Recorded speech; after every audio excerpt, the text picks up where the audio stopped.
Trade deadline's Friday. This won't be the last time we talk about this. Spenny, I obviously, as always, I welcome your feedback as well because this is your lane. Trade deadline's Friday. I was just told we need a top 4 D-man. Sell me, Sean. Make it rain. Make it rain. Make it rain. I say it all the time, and I'm sorry, I'm going to say it again here, Neal. All right, cool. And so do a lot of other teams. And now I want you to be the general manager. I want you to be the general manager of the opposition. Okay, who are you asking for? Right? Who are you asking for? Because you're taking my bit, Sean. Right? No. I'm seriously. Who are you? You know, I did this on Ice Time for years. I called it "You Be the GM," and people would call in and make these absurd trade offers, and I'd hang up on them. Like literally, I'd say, "This is what." Okay, so Tarasenko. Let's use Tarasenko as an example. You know, his name has been thrown out there. Is he a guy that could go to a competitor? Is he a guy that could go to a real contender like Florida? You know, there's been some speculation. Yeah, if you eat the salary. You got it. I just want to have a real talk about it. Do you know? Okay, so world. let's talk about this. Anybody know what Florida had to give up last year to get Tarasenko? Anybody? Okay, a conditional 4th round pick, a 3rd round pick, and they retained 50% of his salary. Now, granted, the salary last year was over $7 million.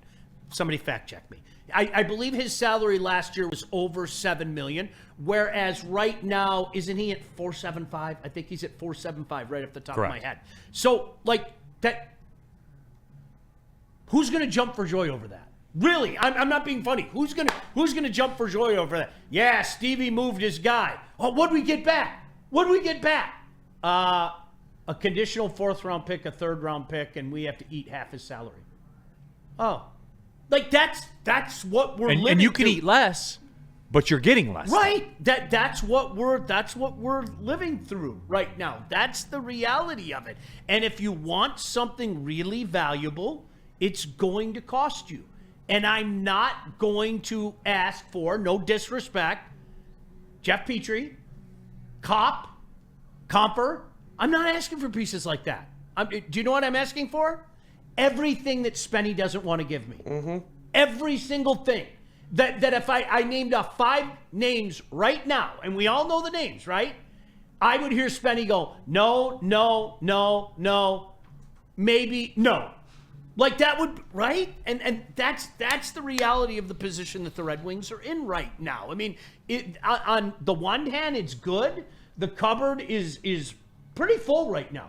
There's a lot of good pieces here, unlike what he took over 5 years ago. Neal, I lived this, okay? I was doing a show with somebody where 4 years ago it was like, I really think they're going to make the playoffs this year. And I'm like, sorry, you're out of your mind. You're letting your fandom speak for yourself. 3 years ago, no. I know I said it last year, but I think, and I'm like, sorry, look at what they have. It's not all there. It's not easy to do in the National Hockey League. That's why general managers in the league say it takes about 5 years to start getting like within shouting distance of having those conversations. And Neal, it's not an easy predicament. Now, that's not to say you can't find a sucker.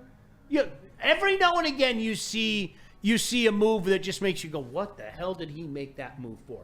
It makes you think, well, there's got to be more to the story than I know. But at the end of the day, there's a reason why these guys are general managers in the National Hockey League. They're not suckers. Woodward Sports chat thread, Tactile Puma 58. Steve Yzerman is the white Troy Weaver. So there's that out there also. Like, that's a legit take. Somebody type that out. Spenny, trade deadline Friday. Where are we at? Yeah, I don't think they're going to get a top 4 D-man. That text doesn't really make sense to me. Like, Hall and Gustafson are terrible, so we need a top 4 D-man. I mean, Hall and Gustafson aren't a top 4 D-man. You have your top 4 D-man coming into this team next year with ASP, and then I guess, you bump down Sherratt to that 3rd pairing, and that'll be a lot better. But I think the Cousins thing is going to happen. My boy Dante, shout out Donnie, he's hockey elite. I'm trying to get Justin to play on his men's league team once Justin graduates from Western. But he wants them to trade for a defenseman and sign Jonathan Taves. because there's a lot of talk about Johnny Taves making a comeback and ready to go. And I think he's probably cooked at this point. And that's why I would rather see them trade for Dylan Cousins, because his salary, his age, what he does fits where the Red Wings are and what they want to do. And I would be willing to give up my guy, Johnny Burgers, or a Carter Mazer even, to acquire a Dylan Cousins, because you have Bushneshkov and you have Rocky Lombardi. You have Lombardi as well, who are some, highly touted wing prospects that you could pass on a Bergeron or a Mazer to get a center in here. And I think Dylan Cousins is probably the best look for me personally. They already had some interest in him pre-Cop injury. And I think what we saw with Columbus over the weekend for the Red Wings, you're missing your best two-way forwards in Rasmussen and Kopp, and that really hurts them defensively. So I think getting a guy like Dylan Cousins would be the best case scenario for me. But I also wouldn't be surprised if he just didn't do anything, because you have Danielson, who's waiting to come up next year. He is potentially a top 6 guy. He is potentially going to be the 2C of the future. You obviously have ASP ready to go. He's going to be a top pairing defensive guy. So if Stevie stays put, I wouldn't be surprised, because he didn't expect to make the playoffs this year anyways. But I think I saw people like he owes this team that. He doesn't owe the team anything, but they already wanted Dylan Cousins before the injury. It makes sense to go get him now. Spenny, and I'll ask you this respectfully. We're not yelling at each other yet. We probably will Friday. Yeah. Respectfully, can you look me in the eye and tell me that the Buffalo Sabres can't get more on the market than Johnny Burgers? I mean, it would probably can, but it wouldn't just, it's not one for one. I think where the Buffalo Sabres are, I think they got to blow it up again. Like, it's not where you got rid of Eichel. Tage Thompson's not what you think. Owen Power is a stud, but like, this isn't a team. You don't have a team yet. You need to rebuild and fill out your prospect pool first. I don't think they'll go after Tage Thompson or Owen Power, but Dylan Cousins is a guy who's underperforming. He is at the lowest he will ever be right now when it comes to cost.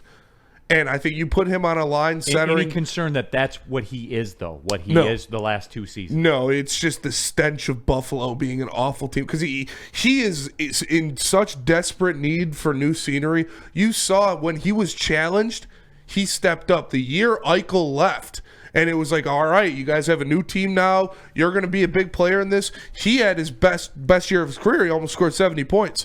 I think you put him in Detroit between Kane and DeBrincat, and you'll see one of the best years of his career. The Sabres are proof positive that even the most well-laid plans don't always work. Yeah. Like, honestly, they are. That it's a great idea to say. It's almost like what the Pistons went through, and more on that in a second, because the white Troy Weaver is...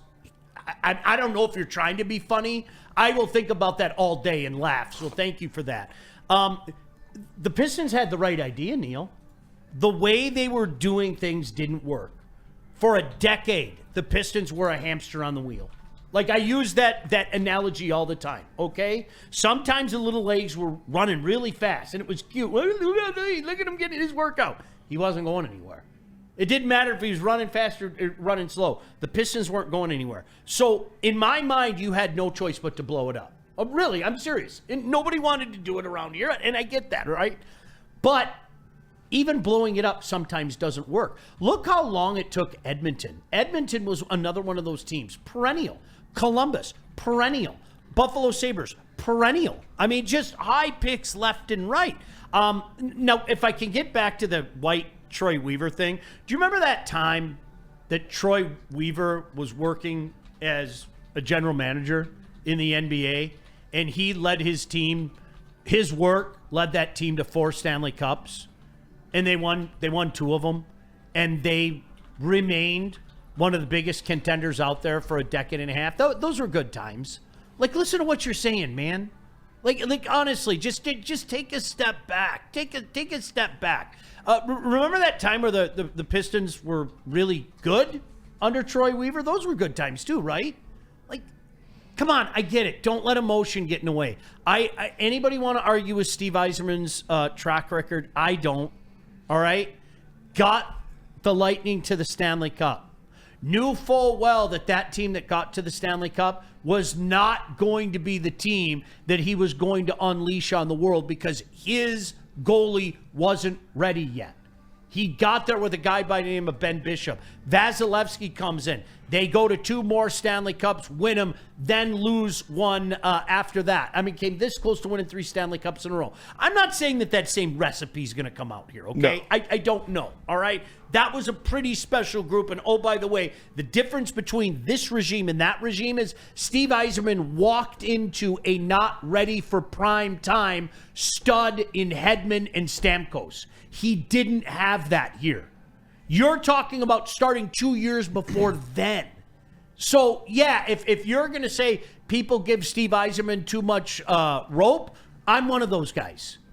Consider the starting point. Consider what other guys in the league say, that this is really and legitimately a 5-year process. And take a look at where the team is right now in regards to organizational depth. There's a lot of depth here right now. Do I know if it's going to pan out in the Stanley Cup? Nah, I don't know that. But boy, oh boy, there's an embarrassment of riches suddenly with the Detroit Red Wings franchise. Yeah, and the Weaver and Yzerman stuff is funny. It's cute. It's a nice little joke. Like, Kane and DeBrincat are elite free agents that he brought in. Those are top-tier guys. And even outside of that, Troy Weaver was a great scout. He was great at identifying talent in the draft and getting players there. God-awful GM. Yeah. DeBrincat and Kane are easily better than anybody Troy Weaver brought in not in the draft. So are Kopp, Comfort, Talbot, Lyon, and Sherratt.